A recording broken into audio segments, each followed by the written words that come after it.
So I think that this is a wonderful opportunity for us to think about the impact of privatizing prisons. We can think about the impact of our immigration policies and laws. And I think it's a wonderful thing for us as a university, a public university, sitting here to discuss.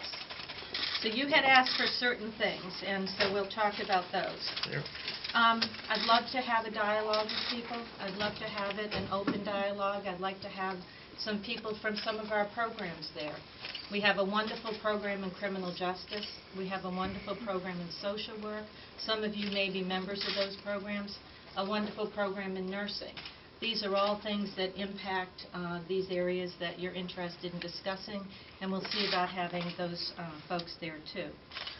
We always have the ability to have open meetings at the university. We'd love to invite the entire community.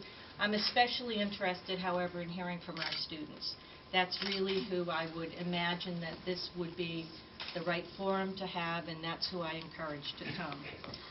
Open question and answer, I think that's a good way to do it.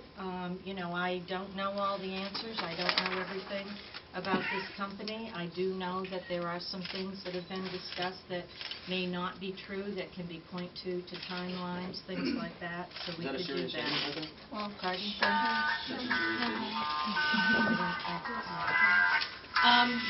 I'd love to have a moderator. I think it would be a great idea to have someone, you know, take the questions, frame them, see if you feel comfortable that the answer was sufficient.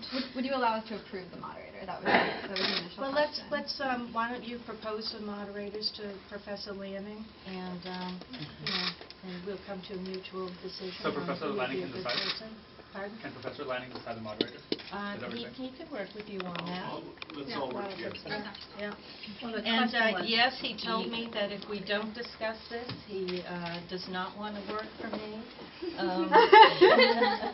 And I think that he can tell you that, in fact, we share many of the same views on social issues. We want this to be something that is an important thing to discuss. So, okay. Just to clarify, so anyone is welcome to come to this meeting? Yeah. But you encourage to But mainly I'd love to students. have this be a student-focused discussion. Are you proud to be affiliated with this company? Sir. I think we have decided that we're going to talk about this on Friday, and Thank you. bring And press some is people allowed? from some of our professional programs that work in these areas. Yeah. Okay? Press allowed. Yes. Okay. And Thank you. the attendees are all allowed to ask questions, not just not students? Well, let's talk about how we might do it. One possibility would be to have one line for students and one line for others, but we could all talk about it, okay? Will work. How much time would you commit to this meeting? Is an hour good? I think I have an hour. Okay. Okay. Thank you. Are you open to the possibility to break a contract with them if we provide you with enough You know, evidence? again, this We'll talk is about it. premature. I mean, it's a yes or no answer. Would you be willing to break the contract with the GEO Group? That is something we can talk about. Wait, we'll talk about it. Okay. So, we asked questions. They were answered. Thank you so much. Thank you. We'll see you on Friday. All right. Thank you guys for caring, everybody. It's where again? So we had agreed before that we would decide at this point separately whether or not we're going to leave now. So before folks walk out, maybe we want to, or people can walk out if they're comfortable.